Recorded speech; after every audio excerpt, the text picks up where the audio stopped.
이강민의 잡지사 3월호 21번째 페이지. 오늘도 바쁘디 바쁜 현대인들을 위해 최소한의 전쟁사를 준비해 오신 전남대 사학과 김봉중 교수님과 함께합니다. 교수님 어서 오십시오. 안녕하세요. 네, 반갑습니다. 자, 지지난주 이제 첫 시간에는 교수님과 러시아 대통령 선거에 대한 이야기를 좀 중점적으로 나눠봤는데요. 오늘은 어느덧 3년째 이어지고 있는, 너무 길어지고 있는 러시아 우크라이나 전쟁 이야기를 해보려고 합니다. 자, 지난 2022년 2월 러시아가 우크라이나를 침공하면서 발발한 이번 전쟁인데요. 일단 좀 간단히 개요를 정리해 주시면 좋을 것 같습니다, 교수님. 개요도 간단한데 간단한 개요를 이게 동어 반복이네요. 네. 어떻게 해야 되나 아주 정말 이게 짧게 초간단. 말씀을 드리겠습니다. 예. 시계를 조금 더 앞으로 가면 2014년으로 가야 될 것 같아요. 2014년에 푸틴이 전격적으로 크림반도를 병합합니다. 네. 사실 그때부터 전쟁이 시작됐다고 해도 과언이 아니죠. 2014년이요? 예. 예. 그리고 결국 이제 2020년 2월 24일 전격적으로 전방위로 이제 우크라이나를 침공을 하죠. 네. 그런데 4월 초에 우크라이나가 반격을 하고 그래서 키우 북쪽으로는 이제 러시아가 많이 퇴각을 합니다. 네. 그리고 9월 초에는 우크라이나 입장에서는 북동부에 있는 하리키우가 약간 이제 우크라이나하고 회복을 하죠. 네. 하지만 남부와 동부 지역은 거의 뭐 러시아가 장악했다고 해도 과언이 아니고 지금 치열한 공방과 교착 상태인데 네. 사실상 러시아가 장악을 하고 있죠. 그래서 지금 현재는 크림반도 플러스 오른쪽에는 굉장히 중요한 항구 마리우폴 그리고 왼쪽에는 이제 오데사 오른쪽에는 헤르손 그리고 이게 동부 쪽으로 이게 돈바스 지역 유명한 돈바스 지역 많이 들어보셨죠? 예. 도네츠크 루안스키 이쪽이 이제 러시아가 장악을 하고 있는데 예. 이제 양쪽의 전황에 대해서는 서로 다르기 때문에 하여튼 그 지역을 중심으로 지금 교착 상태에 있습니다. 네. 근데 이 전황을 보기 위해서는 이제 얼마나 많은 병사들이 죽었나 이게 굉장히 중요한 이게 수치가 될 텐데 네. 지난달에 젤렌스키 대통령이 우크라이나 대통령이 우크라이나 병사 3만 1,000명이 죽었다 이렇게 얘기를 했습니다. 사망자가 3만 1,000명. 예. 이제 러시아 국방부는 거의 동시에 한 6,000명 정도의 러시아 군사가 죽었다 이렇게 얘기하는데 그걸 믿을 사람은 그렇게 많지는 않죠. 더 많을 것이다. 그래서 우크라이나 쪽에서는 그게 뭔 사람 적어도 10만 이상이 죽었을 텐데. 그리고 사실 러시아의 독립 언론 기관의 통계에 한 7만 5천 정도로 생각을 하고 있습니다. 그러면 러시아가 더 사망자가 많. 그럴 수도 있죠. 그러나 또 우크라이나가 얘기하는 3만 1,000명도 신빙성이 없을 수 있습니다. 미국 통계에 의하면 미국 통계도 좀 다를 수가 있지만은 네네. 한 7만 정도를 보고 있더라고요. 그래서 아마 이게 사망자 수는 뭐 러시아가 조금 더 많을 수는 있지만은 아마 거의 비등하지 않겠나 싶고 결국은 이제 지금의 가장 큰 변수는 전쟁이 장기화되면서 이제 물자가 중요합니다. 예. 탄약이 중요하고 이게 전쟁 물자가 중요한데 결국은 이제 전의 전쟁이 되고 있습니다. 그래서 우크라이나 입장에서는 이제 얼마나 많이 서방으로부터 이제 미국으로부터 후원을 받는가, 금전적인 후원을 받는가 굉장히 중요한데 현재까지 우크라이나가 2,780억 달러를 지원을 받았습니다. 우리 돈으로 약 300조 원을 받고 미국만 해서 한 750억 달러. 그러니까 우리 돈으로 한 100조 정도를 3분의 1 정도를 미국이 지금 담당하고 있다고 해도 과언이 아니죠. 근데 지난 시간에도 지난번 때도 얘기했지만은 전반적으로 우크라이나 전쟁에 대한 피로감이 높아지고 있죠. 모든 지역에서 높아지는데 제가 볼 때는 미국에서 특히 피로감이 높아지고 있기 때문에 다가오는 대선이 굉장히 중요할 것 같아요. 그렇습니다. 대선이 중요한 변수다. 지난 시간에 말씀해 주셨죠.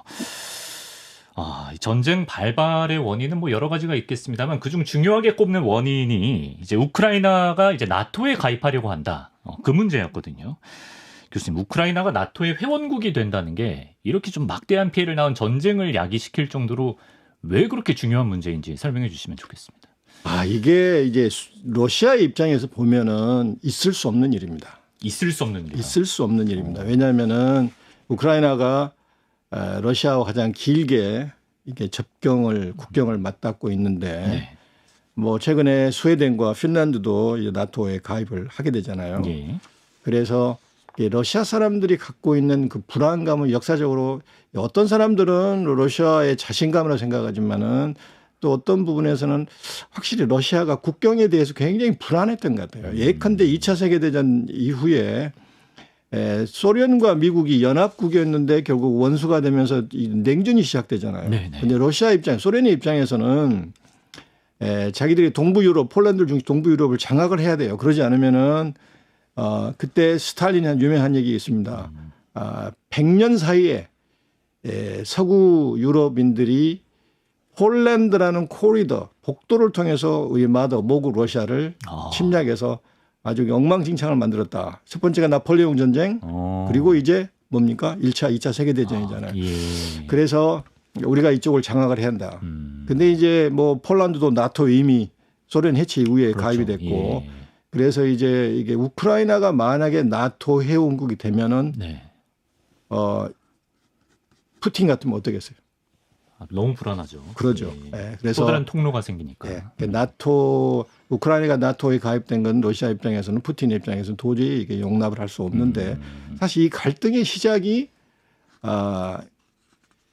우크라이나가 독립을 하면서 자꾸 이게 친서방 측 정치인들이 나토 가입, EU 가입 얘기를 자꾸 하면서 이제 푸틴의 심기를 계속 건드렸죠.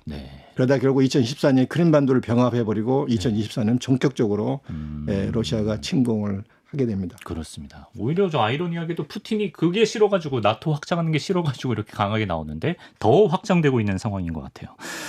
그리고 이제 우크라이나라는 땅이 가진 매력 자체가 또 러시아 입장에서는 놓치기 힘든 굉장히 중요한 부분이라고 들었는데 우크라이나라는 땅이 왜 요충지인가요?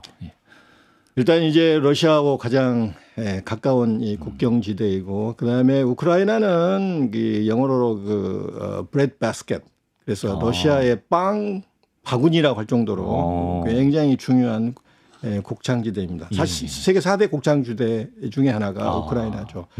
그래서 그런 부분도 있고 또 하나는 이게 굉장히 중요한 부분인데 사실 러시아는 천연가스를 팔아서 먹고 사는 나라입니다. 러시아의 그렇죠. GDP의 거의 50% 이상은 천연가스 수출인데 유럽으로 가는 서유럽으로 가는 서유럽의 천연가스의 한 40%를 러시아로부터 이제 공급을 받는데 그 천연가스의 파이프라인이 통로가 파이프라인이 80%가 우크라이나를 통과하고 있습니다. 그래요. 그러니까 이럴 줄 알았으면은 그 이전에 파이프라인을 위쪽으로 설치할 텐데 그럴 줄은 몰랐죠. 그래서 이게 만약에 문제가 생기면은 이게 러시아에서는 대재앙이 됩니다. 그러네요, 진짜. 그게 굉장히 중요한 부분이고 또 하나는 이전 시간에도 얘기했지만 아무래도 이게 푸틴은 러시아의 애국주의, 국수주의 이런 것들을 자극하기 위해서 이제 역사적인 부분을 많이 끌어내죠. 그래서 우크라이나가 한때 우리 땅이었는데 너무 컸다. 우리가 손을 봐야 되겠다.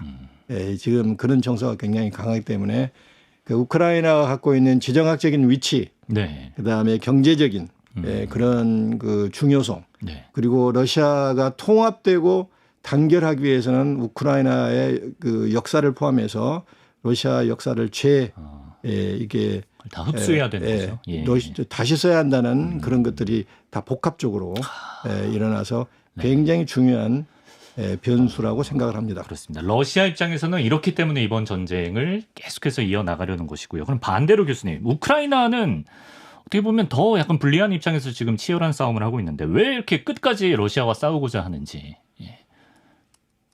이게 역사적으로 이제 긴 1000년 이상의 그 히스토리가 있기는 하지만 결론적으로 얘기하면 주권의 문제입니다. 주권이요? 주권. 우크라이나 자체가 주권 국가 아닙니까?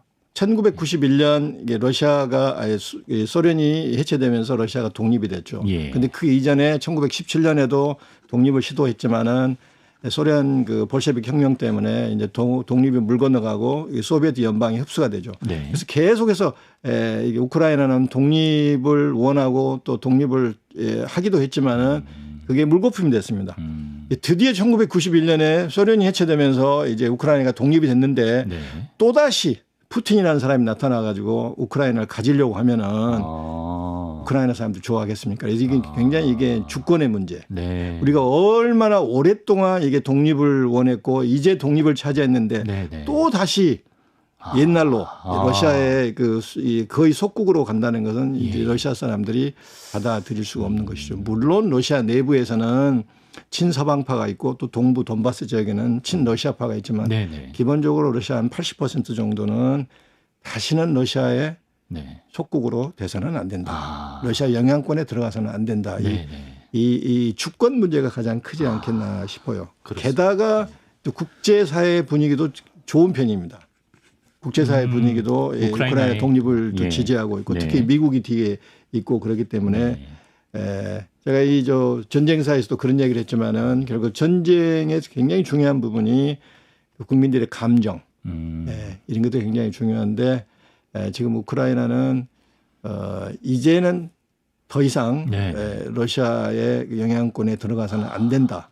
똘똘 뭉친 애국심이 굉장히 큰 변수가 되기 때문에 우크라이나 입장에서는 이번 전쟁 끝까지 포기 간다. 못한다. 수만 명의 사망자가 나오는 상황에서도 우크라이나도 전쟁을 놓지 못하는 이유를 간단하게 말씀해 주셨는데 이 부분을 오늘 좀 집중해서 들여다보면 좋을 것 같아요. 왜 우크라이나와 러시아는 이렇게 기나긴 악연이 생기게 되었는지 그 뿌리부터 한번 역사에 대해서 한번 알아볼까 하는데 일단 이야기를 9세기에 키예프루스라는 나라에서 시작해보면 좋겠다라고 하셨다던데 키예프루스는 뭐 어떤? 근데 이강민 씨가 키예프루스라고 그랬잖아요. 근데 그게 이제 동슬라브 부족 연맹인데 그 이제 우크라이나 사람들이 있으니 키우루스가 됩니다. 지금의 수도가 키우죠. 그래서 이제 벌써 그것부터 이제 문제가 심각하다는 걸 알겠죠. 그 키예프루스 혹은 키루스 중심지가 키우였는데 이게 우크라이나 입장에서 이게 키우고 러시아 쪽에서는 키예프다. 그래서 벌써 이게 역사적으로 벌써 지명을 가지고 또 그 당시에 공국 키예프 공국 혹은 키우 공국 때문에 러시아와 우크라이나가 보는 시선이 다릅니다. 이게 사실상 지금까지 내려오는 거예요. 물론 뭐 굴절도 있었고 변형도 있었고 여러 가지 변화가 있었지만 이게 계속 지금까지 내려오고 있다면 라고 볼 수 있습니다. 이게 이제 결국은 13세기에 이제 몽고가 이제 밀고 내려오죠. 그래서 몽고가 사실상 키예프루스를 멸망을 시킵니다. 이게 사실 키우가 사실 이제 박살이 납니다. 그러니까 이 키예프루스는 지금의 우크라이나와 러시아를 다 포함하는 벨라루스까지. 포함한데 우크라이나 입장에서는 주로 지금의 우크라이나를 중심으로 그 당시에 이 동부 슬라브 연맹의 중심지라고 생각합니다. 실제로 제일 큰 도시였습니다. 근데 이 몽고족이 오면서 키우를 거의 뭐 초토화시킵니다. 기록을 보니까 그 당시 5만 명. 당시 5만 명이면 지금은 적어도 500만 명이 넘을 정도로 엄청나게 큰 도시인데 그중에 살아남은 사람이 2,000명 정도. 5만 명 중에 2,000명이 살아남습니다. 거의 뭐 초토화시켰죠. 그래서 다행히 이제 그 당시 러시아 모스코 공국은 살아남습니다.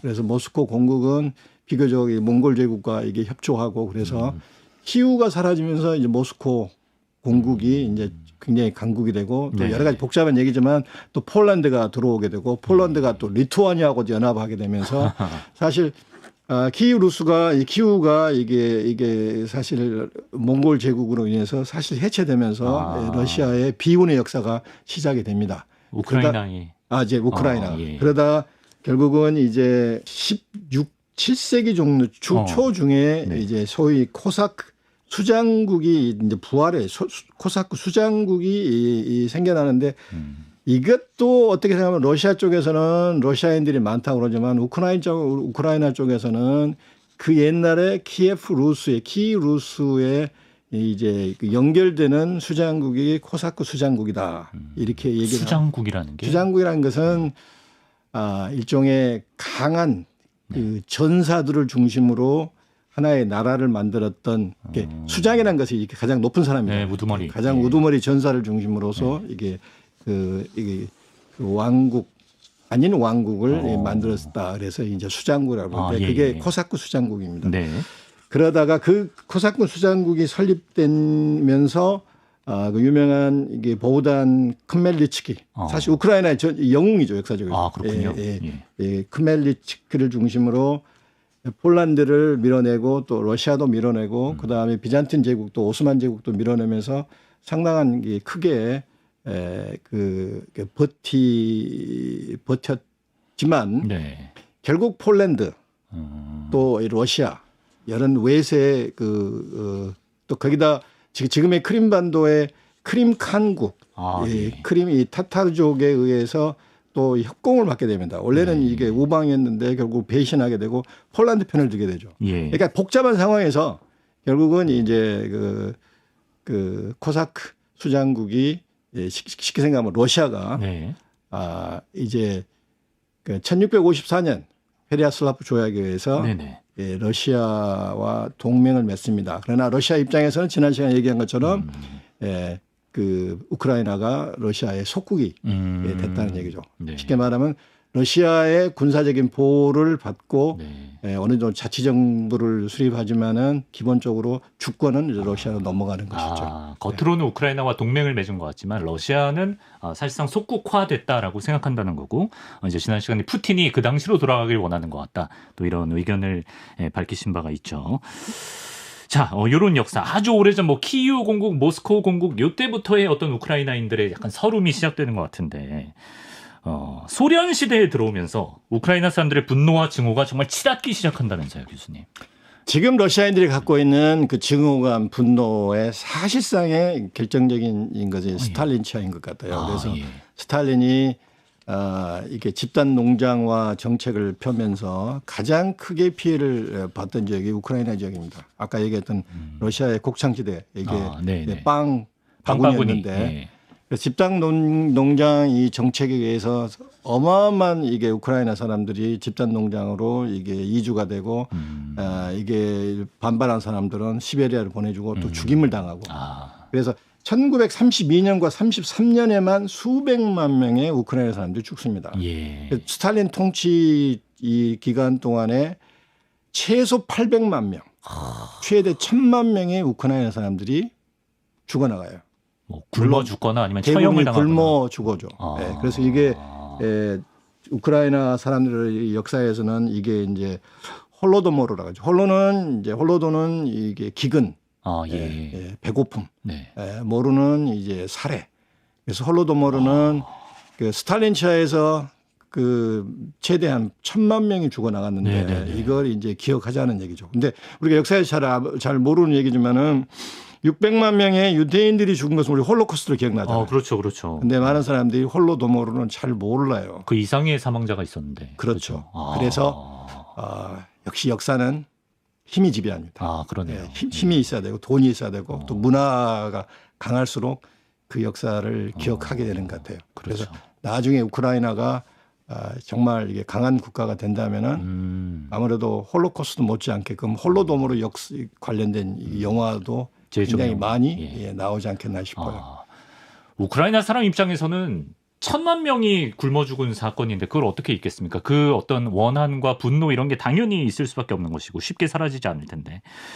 그리고 이제 시간이 흘러서 2차 세계대전이 발발하면서 우크라이나가 또 한 번의 서름을 당하게 된다고. 본의 아니게 서름을 당합니다. 본의 아니게.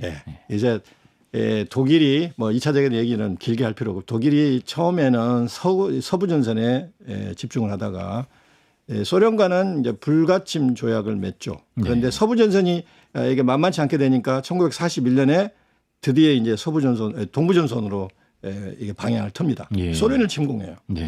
소련을 침공하려면 필히 우크라이나를 거칠 수밖에 없잖아요. 그 과정에서 어마어마한 우크라이나 사람들이 죽어나갑니다. 그래서 1941년 중순 이후에 2차 세계대전 중에 한 800만 명의 우크라이나 사람들이 사망해요. 단위가 다 막 수백만 단위야. 이게 군사로 얘기하면은 2차 세계대전 중에 소련 사망자가 한 1100만 명인데 약 250만 명이 우크라이나 군인들입니다. 이게 어마어마하게 죽어나가죠.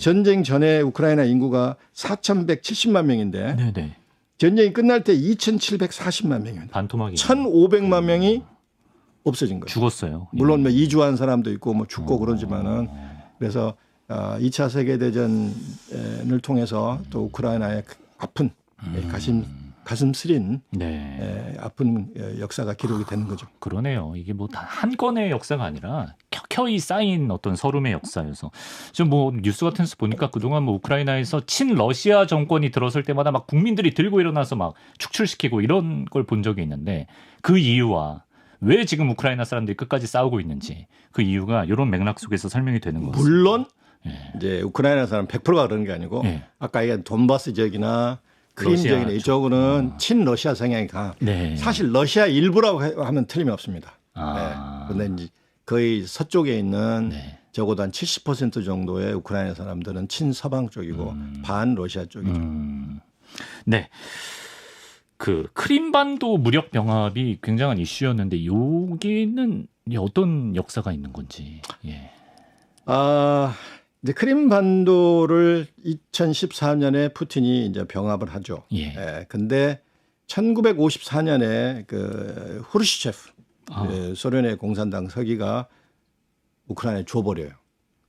그래서 1654년 페리아슬라프 조약이 있잖아요. 네네네. 그때 이제 우크라이나가 크림반도까지 포함해서 러시아 영토가 되는데 네. 2차 세계대전에 또 우크라이나가 많이 죽었고 소련을 위해서 또 이게 공헌한 바가 있고 기타 등등 우호를 증진하기 위해서 후르시체프도 우크라이나에서 또 성장을 했습니다. 러시아 사람이지만 네. 1954년 300년 후네. 네. 하도 이게 시대를 이게 왔다 갔다 하니까 헷갈려. 1954년에 후르시체프가 크림반도를 이게 우크라이나에 줘버려요. 예.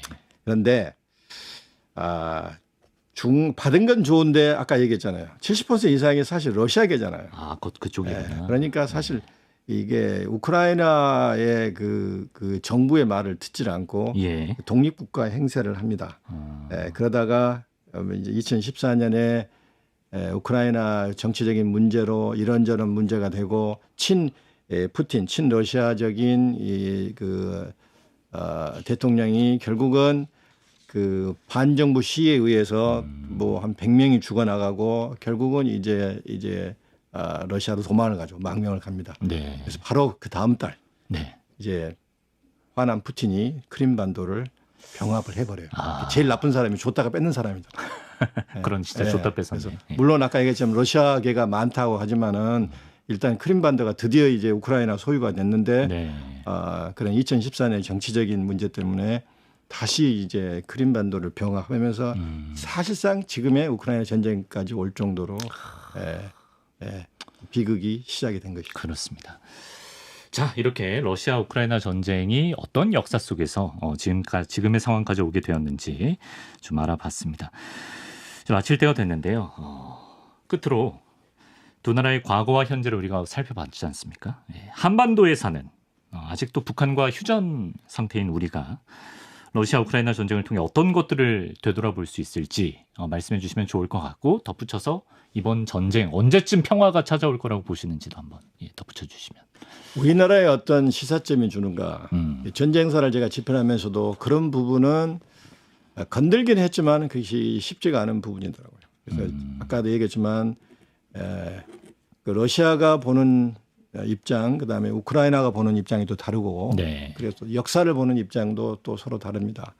그렇기 때문에 전쟁사를 통해서 우리가 어떤 교훈을 얻는 것이 이렇게 쉽지가 않습니다. 객관적으로 보기가 쉽지가 않은데 제가 이 책에서도 얘기했지만 그 공통적으로 굉장히 중요한 부분이 전쟁이 일어나고 이게 계속되고 또 전쟁이 또 평화가 왔지만 또 이게 아픔이 오고 어려운 것 중에 상당히 중요한 부분, 공통적인 부분이 감정의 문제입니다. 그래서 우리나라에게 시사하는 부분은 모르겠어요. 우리가 지금 굉장히 복잡한 그 지정학적으로 이 상황에 있지만은 특정한 국가, 특정한 민족에 대한 이게 그 감정을 지혜롭게 갖지 않은 게 중요한 것 같아요.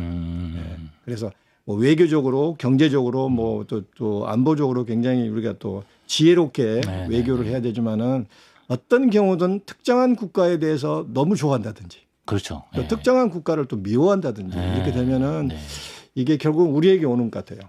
그래서 지혜롭게 균형. 가능하면은 국민적인 감정이 필요 이상으로 이게 증폭되지 않도록 지혜롭게 차가운 이성을 가지고 이제 세계를 봐야 되고 마지막으로 이제 평화가 언제 올 것인가 이제 모르겠습니다. 모르시겠지만 제 생각은 이제 오겠죠. 그래서 이제 미국의 대선이 끝나고 올지 아니면 미국의 대선이 되기 전에 이게 협상에 들어갈지 모르겠지만 제가 볼 때는 평화가 오더라도 평화는 아닙니다. 여러 역사적인 그 관계를 놓고 볼 때 평화가 오더라도 그 악에 쓴 그 구루터기는 네네. 남아있지 않겠는가. 지금은 보수니아도 그렇지만은 이 지역이 굉장히 복잡한 지역이에요. 예. 저는 쉽게 얘기했지만 민족적, 종교적 예. 굉장히 이런 부분에서 화약고라고 하잖아요. 예, 복잡하게 꼬여 있는 게 이게 발칸반도뿐만이 아니고 우크라이나 지역도 마찬가지입니다. 예. 그래서 평화는 오겠지만 평화 이후에 정말 이게 평화를 지키기 위해서는 목이 메인의 평화 얘기하니까 예. 평화를 지키기 위해서는 예. 우리가 이게 그 우크라이나와 러시아만으로는 저는 불가능하다고 봅니다. 역사를 보는 시각이 다르고 이미 이게 감정이 어느 수준까지 갔기 때문에 네. 사실 평화가 외교적으로 오지만은 진정한 평화는 오기 때문에 우리가 국제사회의 도움이 굉장히 필요한 것 같아요. 그래서 우리나라도 마찬가지죠. 네. 우리나라의 진정한 평화를 위해서는 국제사회의 그 그렇죠. 도움 속에서 평화를 구축해야 되지 않나. 이게 아마 우리에게 시사하는 바일 것 같아요. 예, 그렇습니다. 뭐 빨리 해결될 수 있는 문제가 아닌 것 같아요. 워낙 뭐 수백 년 동안 이어진 감정이 좀 상한 상태이기 때문에. 하지만 우리가 그 원인을 이해했을 때 해법을 향해 다가갈 수 있는 거 아니겠습니까? 해를 거듭하면서 국제전과 또 소모전으로 이어지고 있는 러시아 우크라이나 전쟁에 대해서 알아보고 그 역사의 맥락을 우리가 파헤쳐봤습니다. 김봉중 교수님과 함께했고요. 2주 뒤에 또 뵙겠습니다. 교수님 말씀 고맙습니다. 네, 고맙습니다.